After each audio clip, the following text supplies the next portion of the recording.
नमस्कार मंडळी, शुभ सकाळ. नवीन दिवसाची नवीन सुरुवात.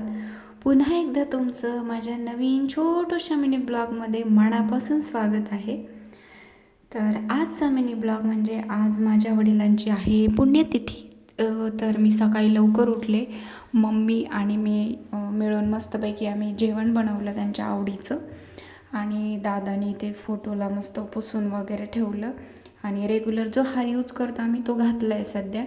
आणि तर माझा स्वयंपाक चालूच आहे. मी मस्त बटाट्याची भाजी बनवली आणि खीर बनवली होती मस्त. तर मी खीर थोडक्यात सांगते मी कशी बनवली.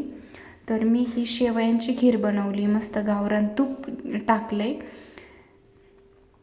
थोडेसे ड्रायफ्रूट्स कट करून टाकायचे तुमच्या आवडीनुसार, तुम्हाला जे आवडत असतील ते. तर मी इथे काजू बदाम कट करून टाकले आणि खोबरं किसून याच्यामध्ये मस्त टाकून लालसर रंगावर होऊपर्यंत परतू देणार आहे. आणि खरंच खूप छान लागते ही खीर.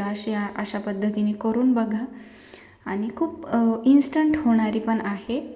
आणि शेवया पण मी टाकून त्या तुपामध्ये थोड्याशा परतून घेते, म्हणजे अजून त्याचा फ्लेवर पण छान येतो आणि मस्त लागतं. आणि दूध मी ऑलरेडी गरम करून गार केलेलं आहे. आता मस्त त्याच्यामध्ये दूध ॲड करते मी. आणि थोडीशीच बनवायची आहे 3 ते 4 माणसांसाठी. तर मी छोट्याशाच भांड्यात बनवत आहे इथे. आणि दूध टाकलं मी याच्यामध्ये. आता चांगली उकळी येऊपर्यंत होऊ द्यायचे आणि मग नंतर याच्यामध्ये साखर ॲड करायची आहे. आता उकळी आली, चांगली साखर ॲड केली, 2 मिनटं होऊ द्यायचं आणि गॅस बंद करून टाकायचं. हे बघा आपल्या खीरला किती मस्त टेक्स्चर आलेलं आहे. आणि मम्मीनी साईड बाय साईड मला पुऱ्या पण बनवून दिल्या. मी तळण्याचं काम केलं पुऱ्या. इथे माझ्या पुऱ्या पण तळून तयार झालेल्या आहे.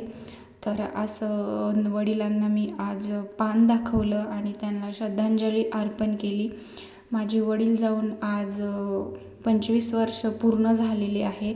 मी अगदी छोटी होते आणि मला जास्त गोष्टी आठवत नाहीत. पण कुठेतरी वडील नसल्याची ही जागा कायम रिकामी राहते.